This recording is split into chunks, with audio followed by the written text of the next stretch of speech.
Hello అండి, hi అందరికీ. ఈరోజు మేమైతే ఒక పట్టు సారీలో 2 లెహంగా బ్లౌజెస్ అయితే కుట్టాము ఇద్దరు చిన్న పిల్లలకి.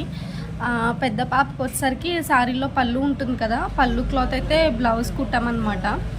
చిన్న పఫ్ పెట్టి బార్డర్ వచ్చి పట్టి కింద పెట్టాము. హ్యాండ్స్కి ఎల్లో పఫ్ అయితే ఇచ్చామన్నమాట. చిన్న పాపకు వచ్చేసరికి సపరేట్ క్లాత్ తీసుకున్నారు. బ్లౌజ్ సారీలో సరిపోలేదు, సపరేట్ పింక్ క్లాత్ తీసుకుని షార్ట్ పఫ్ హ్యాండ్స్ అయితే పెట్టాము. లెహెంగాస్ వచ్చేసి బాడీ లెహెంగాలు అనమాట. చిన్నపిల్లలకి బాడీ లంగా అయితేనే కరెక్ట్గా ఉంటుంది. ఫ్రంట్ లీఫ్ నెక్ పెట్టి చిన్న పైపింగ్ అయితే చేసాము సింపుల్గా. బ్యాక్ యూ నెక్ పెట్టి బ్యాక్ హుక్స్ అయితే పెట్టేసాము. చిన్న పాపకు కూడా బార్డర్ పెట్టి పఫ్ పెడదాం అనుకున్నాం, కానీ కాంట్రాస్ట్ బ్లౌజ్ కదా, దేనిపైన యూజ్ చేసుకోవడానికి ఉంటుందని బార్డర్ ఏమీ యూజ్ చేయలేదు. సేమ్ సెల్ఫ్ క్లాత్లోనే చిన్న పఫ్ అయితే పెట్టేసాం అనమాట. ఆ ఫ్రాక్స్ ఎలా ఉన్నాయో కామెంట్ చేయండి, నాకైతే చాలా బాగా నచ్చాయి. మా అమ్మ కూడా మాకు చిన్నప్పుడు సేమ్ ఇలా స్టిచ్ చేయించేవారనమాట, నాకు మా సిస్టర్కి.